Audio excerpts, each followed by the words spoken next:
Okay, the bobbit worm. Hands down the most terrifying hunter in the sea, despite being, a worm. Yep, you're looking at a real-life graboid from Tremors. Ugh! These jaws are outrageous. They're so powerful that they can slice a fish in two.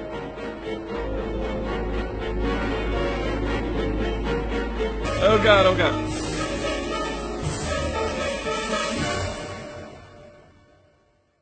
Oh! I mean, just look at this thing work. It shouldn't even be possible. And there's no telling what's going on in the bobbit worm's burrow. Mostly because, well, no one has ever studied that bit. What is known is that bobbit worms can reach a staggering 10 feet long. And by now you're probably wondering, hey, is the bobbit worm in fact named after those famous bobbits and their amputation incident? And to that I can say, maybe.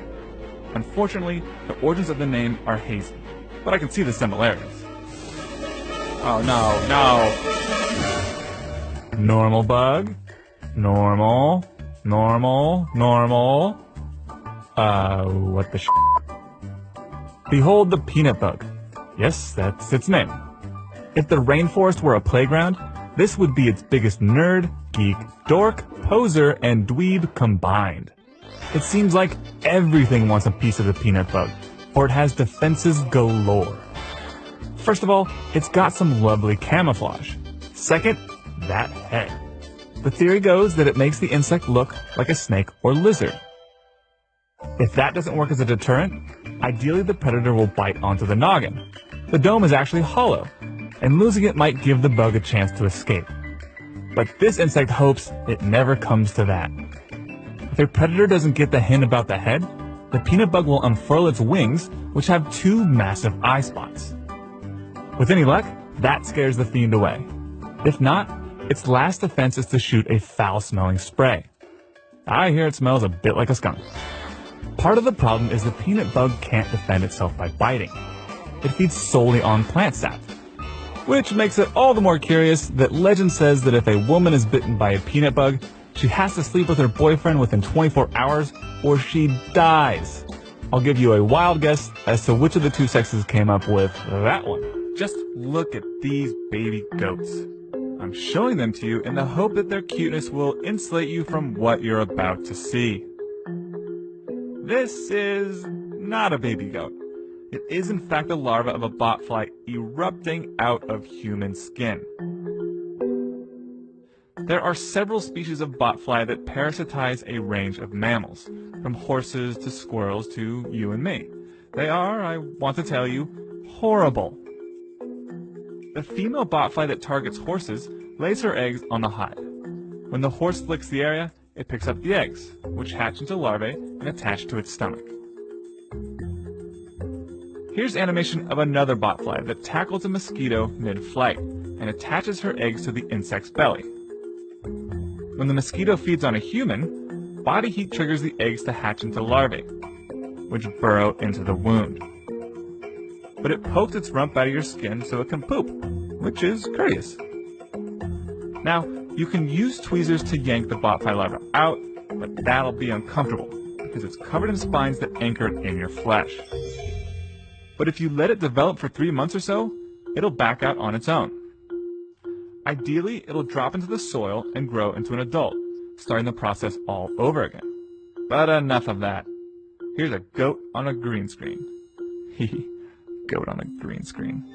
Ah, the life of a fish. So serene, so safe from the many predators on land. Absolutely no way a bird could plummet out of a tree and murder you. Well, never mind then. That was a kingfisher, so named because it's good at fishing for kings or something. You'll find the often brilliantly colored kingfishers all over the world. Their favorite haunts are rivers and ponds. Anything aquatic, really. Typically the bird will post up on a branch or hover over the water, keeping an eye out for fish below. Hovering is all the more impressive considering the kingfisher has to keep its head steady while beating its wings 8 times a second. And keep in mind that because of the way light bends when it hits water, To the bird, the fish won't appear where it actually is. But in a flash, the kingfisher strikes, firing into the water and either snagging or spearing the fish like a boss. Then it's back to the perch, where the bird bashes the prey to knock it out cold, then swallows it whole. But that means the kingfisher is getting indigestible junk like bones. So when it's done digesting the good stuff, it coughs up the bone as a pellet, like an owl would. And voila, the sad life cycle of the kingfisher's victim. Not so uppity anymore now, are we? If you didn't think fish could be cute, first of all, how dare you? Second of all, just look at the spiny lumpsucker. While your typical fish has a streamlined body that cuts neatly through the water, the lumpsucker is more spherical.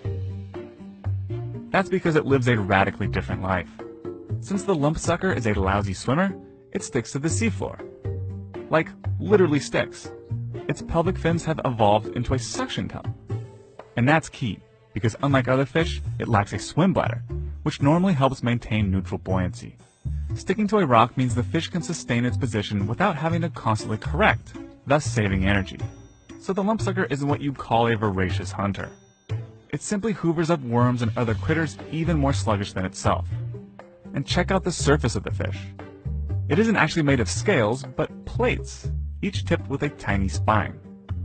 That just might help keep them out of other animals' mouths. Not that you should even be eating something so cute. I mean, come on, look at this thing. At 100 feet long and over 300,000 pounds, the blue whale is the biggest animal on Earth. That's like 3 school buses or a single 100-foot-long ruler. But another oceanic creature actually measures up to it. This. Yes, this. You're looking at a siphonophore, which can grow to 100 feet long. Think of the various species of siphonophore like jellyfish, only far stranger. They may look like individual animals, but siphonophores are actually made up of a stem that buds thousands of clones, each with a specific job. Some jet-propelling clones at the front make up the engine. Still others are the assassins. Like the jellyfish, siphonophores sting with tentacles. And this here is the most famous and dangerous siphonophore of them all, the Portuguese man-of-war. Instead of a 100-foot-long stem, it's built more like a balloon to float along the surface. And its sting is excruciating.